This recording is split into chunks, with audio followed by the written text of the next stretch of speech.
this was one of the biggest obstacles that I had to personally overcome when I first I remember. when I good one.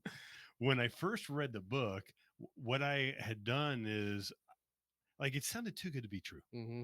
right? So fortunately or unfortunately, I had relationships with a lot of typical financial planners, and I would go to them and ask them why this would not work. And I think we've done a video on kind of some of those and misunderstandings. But one that I remember, like I remember on the phone call, because then I had to tell my financial planner like what I was doing. Like, you've been a Mm. good friend, but I'm moving all of my money. And when I told him we were looking at putting into whole life, I really wish I could have seen his face, right? But um, he was like, whoa, whoa, whoa, we would never recommend that. You Mm. know, I can earn you such a higher rate of return.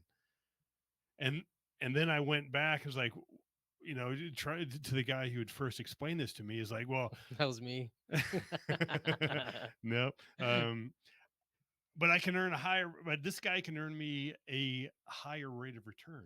And that's when I realized that infinite banking is not about the rate of return of an investment. Infinite banking is how you finance those investments. Because the key thing, and you often hear us say, this isn't an either or. We're not saying put your money in life insurance or put it into real estate or your business or whatever your asset of choice is, that this is an and asset, that you can put your money in the policy and invest in your business and invest into real estate. And so that was really eye opening to me. And that's really because really what it comes down to is if you're going to buy a house or this investment, you have to store that capital somewhere. So the question is, what is the best place to store it? Most people are going to use either a checking account or a savings account. The downside is once you deploy that money, Cameron, how much are we earning in that bank account when it's zero? Zero. Right? It's zero. But what if we store that same amount of money inside a policy? And instead of taking a withdrawal, we took a loan against it and bought an asset. How much is our cash value growing? A lot. 4%.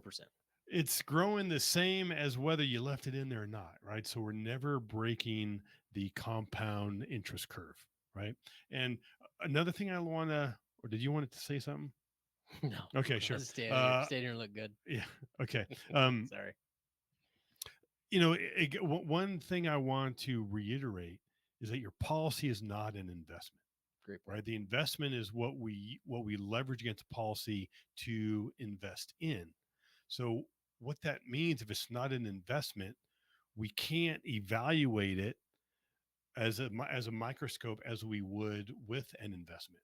Because an investment, we put money in the investment and we expect some sort of return. Mm-hmm. Now, but also that investment could actually go down. The policy is different. For one, it's going to go up every year, but also, and we're very open, there is that slow start the first couple of years. So you put in $1 and you don't have access to that full dollar. And if we're just evaluating it as an investment on that short period, it's going to look terrible. However, this is not an investment. Your money is going to go up every year. And what we really need to do is evaluate what we do, not just how the policy performs, but what we can purchase with investments by leveraging that policy. We really need to look at both. And really some of the things about infinite banking, what I think some of the great things is that people are finally in control of their money, which means not only do they make the decisions, but also they can reap the rewards now as opposed to waiting until they're in their 60s. You know, and a couple examples that we have shared with one of our clients when we first asked them, when we got on a discovery call, we always ask, what are some of your goals? What are some things you're trying to accomplish? The number one thing he said is, I want to be able to tell my wife she doesn't have to go to work tomorrow. Now, before he had all of his money inside his 401k, but when we were able to free it up and he was able to invest in himself and he got into some short-term rentals, he started creating passive income that allowed him to be able to tell his wife that she didn't work. And also one of the great stories is, we have many clients flipping land, and there was one we've interviewed him on our podcast before, where he actually flipped some land. He came out of pocket for $1.98, and he was able to get a bank loan for the rest. Ended up netting $1 million. Now that isn't all IBC. Okay, do not get me wrong, but by practicing IBC and him being in control of his money as opposed to it being locked up in his 401k in a mutual fund allowed him to be able to take advantage of these opportunities. You want to see the entire episode? Click here. If you want to learn how investors use infinite banking to increase their returns and lower their taxes, click here.